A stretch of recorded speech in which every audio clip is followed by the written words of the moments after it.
News 18 ಡಿಜಿಟಲ್ಗೆ ಸ್ವಾಗತ. ನಾನು ಶಿವರಾಮ ಸುಂಡಿ. ರಾಜ್ಯ ಸರ್ಕಾರ ಬಡವರಿಗೆ ಸಿಹಿ ಸುದ್ದಿ ಕೊಟ್ಟಿದೆ.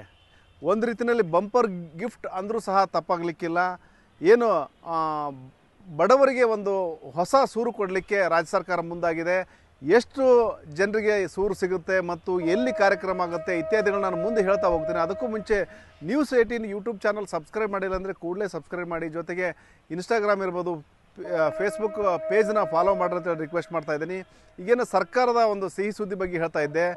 ಏನು ಹಲವಾರು ವರ್ಷಗಳಿಂದ ಇಲ್ಲೇನು ರಾಜ್ಯದಲ್ಲಿ ಏನು ಕಡು ಬಡವರಿಗೆ ಮನೆಗಳನ್ನ ಏನು ಕೊಡೋ ಒಂದು ಪ್ರಕ್ರಿಯೆ ಸ್ಥಗಿತಗೊಂಡಿತ್ತು ಅಂತಲೇ ಹೇಳ್ಬೋದು. ಇದೀಗ ರಾಜ್ಯ ಸರ್ಕಾರ ಮತ್ತೆ ಆ ಒಂದು ಪ್ರಕ್ರಿಯೆಗೆ ಚಾಲನೆ ಕೊಟ್ಟಿದೆ. ಈಗ ಏನು ರಾಜ್ಯಾದ್ಯಂತ ಒಟ್ಟು 42,000ಕ್ಕೂ ಅಧಿಕ ಒಂದು ಮನೆಗಳನ್ನು ಫಲಾನುಭವಿಗಳಿಗೆ ಹಸ್ತಾಂತರ ಮಾಡಲಿಕ್ಕೆ ರಾಜ್ಯ ಸರ್ಕಾರ ಸಿದ್ಧಗೊಂಡಿದೆ. ಜನವರಿ 24ರಂದು ಈ ಒಂದು ಕಾರ್ಯಕ್ರಮ ಆಯೋಜನೆ ಮಾಡಲಾಗಿದೆ. ರಾಜ್ಯ ಮಟ್ಟದ ಕಾರ್ಯಕ್ರಮವನ್ನು ಹುಬ್ಬಳ್ಳಿಯಲ್ಲಿ ಆಯೋಜನೆ ಮಾಡಲಾಗಿದೆ. ಒಟ್ಟು 42,000ಕ್ಕೂ ಅಧಿಕ ಫಲಾನುಭವಿಗಳಿಗೆ ಅವತ್ತು ಹಕ್ಕುಪತ್ರ ವಿತರಣೆ ಮಾಡುವಂಥ ಕಾರ್ಯ ನಡೆಯುತ್ತೆ. ಹುಬ್ಬಳ್ಳಿಯ ಏನು ಮಂಟೂರು ರಸ್ತೆಯಲ್ಲಿರುವಂತಹ ಒಂದು ಏನು ಸ್ಲಮ್ ಬೋರ್ಡ್ನಿಂದ ಏನು ನಿರ್ಮಾಣ ಮಾಡಲಾಗಿದೆ, ಅಲ್ಲಿ ಒಂದು ಏನು ಸಾಂಕೇತಿಕವಾಗಿ ಇನಾಗ್ರೇಷನ್ ಮಾಡಲಾಗುತ್ತೆ. ನಂತರ ಅದರ ಪಕ್ಕದಲ್ಲೇ ಮಂಟೂರು ರಸ್ತೆಯಲ್ಲೇ ಒಂದು ಬೃಹತ್ ವೇದಿಕೆಯನ್ನು ನಿರ್ಮಾಣ ಮಾಡಲಾಗಿದೆ. ಅಲ್ಲಿ ಒಂದು ಕಾರ್ಯಕ್ರಮ ಆಯೋಜನೆ ಮಾಡಲಾಗಿದೆ. CM ಸಿದ್ದರಾಮಯ್ಯ ಅವರು ನೂತನ ಮನೆಗಳನ್ನು ಉದ್ಘಾಟನೆ ಮಾಡೋದ್ರ ಜೊತೆಗೆ ಫಲಾನುಭವಿಗಳಿಗೆ ಹಕ್ಕುಪತ್ರ ವಿತರಣೆ ಮಾಡುವಂಥ ಕೆಲಸ ಮಾಡ್ತಾರೆ. ಇದೇ ಸಂದರ್ಭದಲ್ಲಿ AICC ಅಧ್ಯಕ್ಷರಾದಂತಹ ಮತ್ತು ರಾಜ್ಯಸಭೆ ವಿರೋಧ ಪಕ್ಷದ ನಾಯಕರಾದಂತಹ ಮಲ್ಲಿಕಾರ್ಜುನ ಖರ್ಗೆ ಅವರು ಸಹ ಉಪಸ್ಥಿತರಿರಲಿದ್ದಾರೆ. ಜೊತೆಗೆ ಇನ್ನು ಹಲವಾರು ಸಚಿವರು, ಶಾಸಕರು ಮತ್ತು ಮುಖಂಡರು ಇರಲಿದ್ದಾರೆ. ಅಲ್ಲದೆ ಇದು ಇಲ್ಲಿ ಹುಬ್ಬಳ್ಳಿನಲ್ಲೇ ಕಾರ್ಯಕ್ರಮ ಆಯೋಜನೆ ಮಾಡಲಿಕ್ಕೆ ಮುಖ್ಯ ಉದ್ದೇಶ ಅಂದರೆ ಏನು ಸ್ಲಮ್ ಬೋರ್ಡ್ ಅಧ್ಯಕ್ಷರಿದ್ದಾರೆ ಪ್ರಸಾದ್ ಅಬ್ಬಯ್ಯ ಅವರು. ಆ ಒಂದು ಪ್ರಸಾದ್ ಅಬ್ಬಯ್ಯ ಅವರ ಒಂದು ತವರು ಕ್ಷೇತ್ರ ಇದಾಗಿದೆ. ಹಾಗಾಗಿ ಆ ತವರು ಕ್ಷೇತ್ರದಲ್ಲೇ ಈ ಒಂದು ಕಾರ್ಯಕ್ರಮವನ್ನು ಆಯೋಜನೆ ಮಾಡಲಾಗ್ತಾ ಇದೆ.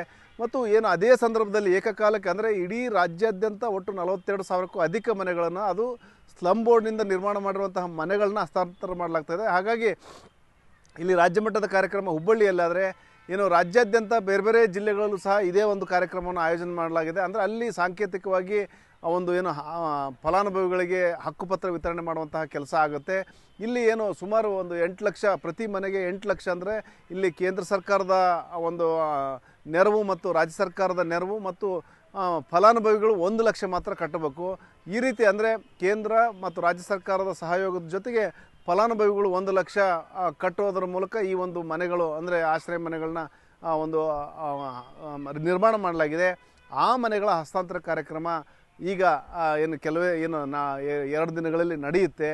ಒಂದು ರೀತಿಯಲ್ಲಿ ಬಡವರಿಗೆ ಒಂದು ಸಿಹಿ ಸುದ್ದಿ ಅಂತಲೇ ಹೇಳ್ಬೋದು. ಮತ್ತು ಬಡವರು ಸಾಕಷ್ಟು ವರ್ಷಗಳಿಂದ, ಭಾಳಷ್ಟು ದಿನಗಳಿಂದ ಕಾಯ್ತಾ ಇದ್ದರು, ಈ ಒಂದು ಕ್ಷಣಕ್ಕಾಗಿ ಎದುರು ನೋಡ್ತಾ ಇದ್ದರು. ಕೆಲವೊಂದು ಕಡೆ ಈಗೇನು ಹುಬ್ಬಳ್ಳಿನಲ್ಲೇ ಮನೆ ನಿರ್ಮಾಣ ಆಗಿ 1.5-2 ವರ್ಷ ಆದರೂ ಸಹ ಅಲ್ಲಿ ಹಸ್ತಾಂತರ ಮಾಡಲಾಗಿದ್ದಿಲ್ಲ. ಈ ಒಂದು ಬೇರೆ ಬೇರೆ ಕಾರಣಗಳಿಂದಾಗಿ ಕಾರ್ಯಕ್ರಮ ಮುಂದೂಡ್ತಾನೆ ಬಂದಿತ್ತು. ಕೊನೆಗೂ ಸಹ ಈ ಒಂದು ಕಾರ್ಯಕ್ರಮ ನಡೀತಾ ಇದೆ.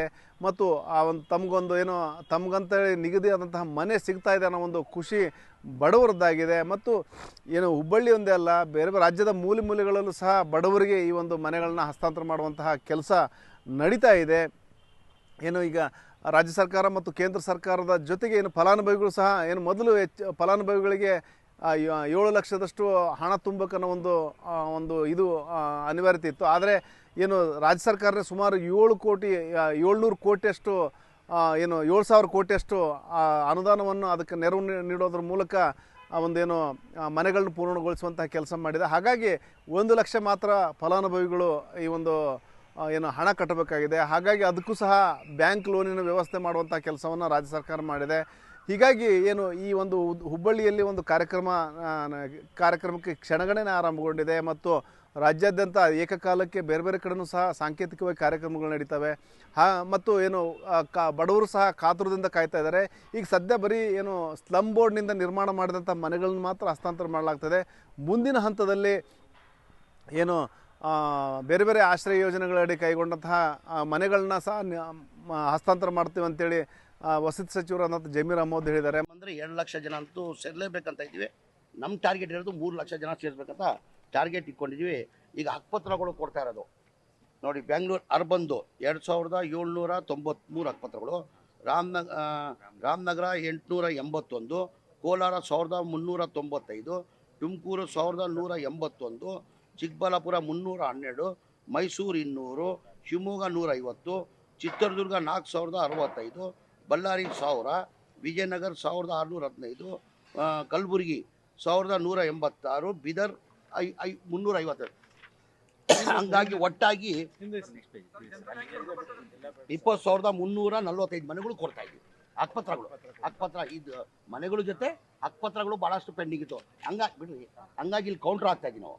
ಇಲ್ಲಿಂದಾನೇ ಒಂದು 10-15 ಜನ ಸ್ಟೇಜ್ ಮೇಲೆ ಕೊಟ್ಟು ನಾವು 5 ಜಿಲ್ಲೆದು ಏನು ಮಾಡಿದ್ವಿ, ಇಲ್ಲಿ ಕೌಂಟ್ರ್ ಮಾಡಿದ್ದೀವಿ. ಮತ್ತು ಇನ್ನೊಂದೆಡೆ ಏನು ಧಾರವಾಡ ಜಿಲ್ಲಾ ಉಸ್ತುವಾರಿ ಸಚಿವರಾದಂತಹ ಸಂತೋಷ್ ಲಾಡ್ ಅವರು ಸಹ ಈ ಒಂದು ಕಾರ್ಯಕ್ರಮದ ಒಂದು ಏನು ಸ್ಥಳನ ಪರಿಶೀಲನೆ ಮಾಡಿದ್ದಾರೆ ಮತ್ತು ಎಲ್ಲ ರೀತಿಯ ಒಂದು ಏನು ಭದ್ರತೆಗಳು ಇರ್ಬೋದು ಮತ್ತು ಏನು ಯಾವ ರೀತಿ ಸಿದ್ಧತೆಗಳು ಮಾಡ್ಕೊಂಡಿದ್ದಾರೆ ಅದೆಲ್ಲವನ್ನು ಸಹ ಪರಿಶೀಲನೆ ಮಾಡೋದ್ರ ಜೊತೆಗೆ ಯಾವುದೇ ತೊಂದರೆ ಆಗದ ರೀತಿಯಲ್ಲಿ ಕಾರ್ಯಕ್ರಮನ ನಡೆಸಬೇಕನ್ನೋ ಒಂದು ಸೂಚನೆಯನ್ನು ಅವರು ಕೊಟ್ಟಿದ್ದಾರೆ. ಜೊತೆಗೆ 4 ಜಿಲ್ಲೆಯಿಂದ ನಮಗೆ ಅಭಿಮಾನಿಗಳು, ಫಲಾನುಭವಿಗಳು, ಕಾಂಗ್ರೆಸ್ ಪಕ್ಷದ ಕಾರ್ಯಕರ್ತರು, ಎಲ್ಲ ಸಾರ್ವಜನಿಕರು ಈ ಒಂದು ಕಾರ್ಯಕ್ರಮದಲ್ಲಿ ಭಾಗವಹಿಸ್ತಿದ್ದಾರೆ. ಆಮೇಲೆ ನಮ್ಮ AICC ಅಧ್ಯಕ್ಷರಾಗಿರ್ತಕ್ಕಂಥ ಖರ್ಗೆ ಸಾಹೇಬರು, ಮುಖ್ಯಮಂತ್ರಿಗಳಾಗಿರ್ತಕ್ಕಂಥ ಸಿದ್ದರಾಮಯ್ಯ ಸಾಹೇಬರು, DK ಶಿವಕುಮಾರ್ ಸಾಹೇಬರು, ಉಪಮುಖ್ಯಮಂತ್ರಿಗಳು, ಹೋಮ್ ಮಿನಿಸ್ಟರ್ ಆಗಿರ್ತಕ್ಕಂಥ ನಮ್ಮ ಪರಮೇಶ್ವರ್ ಸಾಹೇಬರು, ಇನ್ನು ಎಲ್ಲ ನಮ್ಮ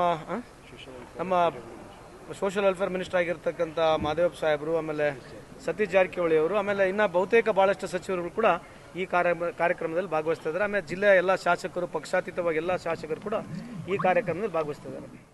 ಒಟ್ಟಾರೆ ಏನು ಹುಬ್ಬಳ್ಳಿ ಕಾರ್ಯಕ್ರಮಕ್ಕೆ 2 ಲಕ್ಷಕ್ಕೂ ಅಧಿಕ ಜನ ಬರುವಂತಹ ನಿರೀಕ್ಷೆಗಳಿದ್ದಾವೆ. ಏನು ಮುಂಬೈ ಕರ್ನಾಟಕದ ವಿವಿಧ ಜಿಲ್ಲೆಗಳಿಂದ ಒಂದು ಜನ ಆಗಮಿಸ್ತಾ ಇದ್ದಾರೆ. ಜೊತೆಗೆ ಏಕಕಾಲಕ್ಕೆ ಬೇರೆ ಬೇರೆ ಕಡೆ ಸಹ ಕಾರ್ಯಕ್ರಮ ನಡೆಯುತ್ತೆ ಆವತ್ತು. ಮತ್ತು ಒಟ್ಟು 42,000ಕ್ಕೂ ಅಧಿಕ ಮನೆಗಳನ್ನ ಆ ಒಂದು ದಿನ ಹಸ್ತಾಂತರ ಮಾಡಲಾಗುತ್ತೆ. ಹಾಗಾಗಿ ಬಡವರು ಏನು ತಮ್ಮ ಒಂದು ಏನು ಕನಸಿನ ಏನು ಸೂರ್ಯನ ಕನಸಿತ್ತು ಆ ನನಸಾಗುವ ಕ್ಷಣಕ್ಕಾಗಿ ಎದುರು ನೋಡ್ತಾ ಇದ್ದಾರೆ. ಶಿವರಾಮ ಸುನಿ, ನ್ಯೂಸ್ 18 ಹುಬ್ಬಳ್ಳಿ. ನಿರ್ಭೀತ, ನಿಷ್ಪಕ್ಷಪಾತ, ವಿಶ್ವಾಸಾರ್ಹ ಸುದ್ದಿಗಳಿಗೆ ಮತ್ತೊಂದು ಹೆಸರಾಗಿರೋ ನ್ಯೂಸ್ 18 ಕನ್ನಡ ಈಗ ಆಪ್ನಲ್ಲೂ ಲಭ್ಯ ಇದೆ. ದಯವಿಟ್ಟು ಇಲ್ಲಿರೋ QR ಕೋಡ್ ಅನ್ನ ಸ್ಕ್ಯಾನ್ ಮಾಡಿಕೊಂಡು ಆಪ್ ಡೌನ್ಲೋಡ್ ಮಾಡೋದಕ್ಕೆ ಮರಿಬೇಡಿ. ನಿಮ್ಮ ಬೆಂಬಲ ಹೀಗೆ ಸದಾ ನಮ್ಮೊಂದಿಗಿರಲಿ. ಧನ್ಯವಾದ.